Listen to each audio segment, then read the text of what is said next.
All right, of course we're at Tracer Line Products here. And as you can see, some spilled right there, and you can see those little condenser lines, which it looks like off the back of an old refrigerator. And you can see the leakage there as we get over there. I just have it in the strobe. This is just for you guys with the epilepsy. So if you're on the ground tweaking out, too bad. So there it's on full strobe. There you go. Let's shut it off. Here's the little guy. This is more like the Convoy brand.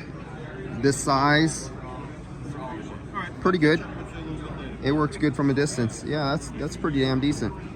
Okay, that works good.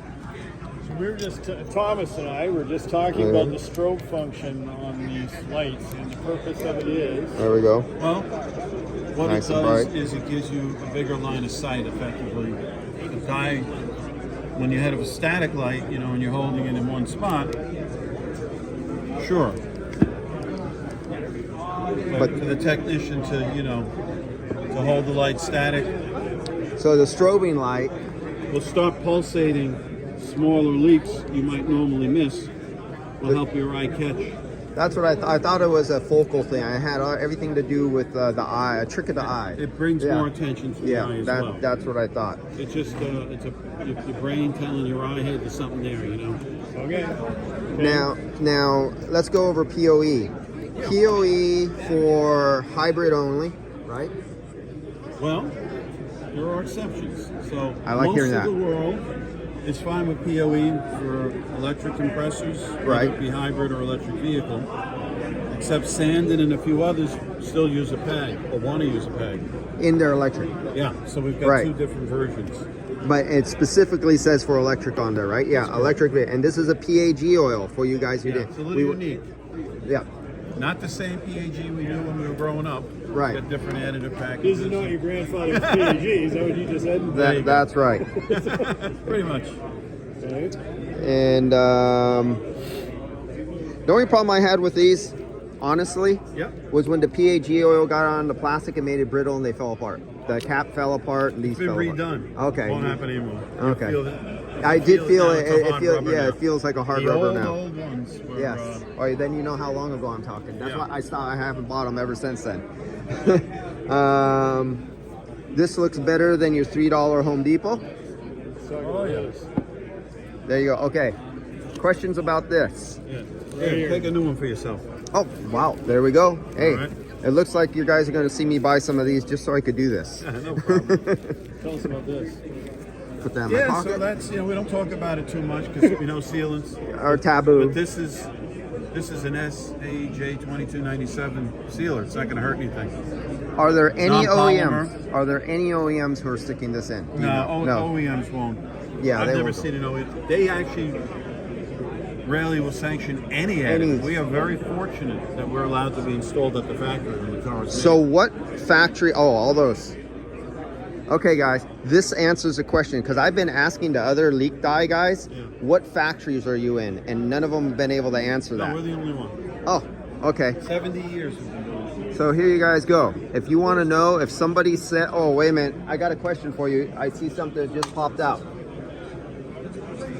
This is the question right here. Well, actually, this is too, with heat pumps. So let's find out.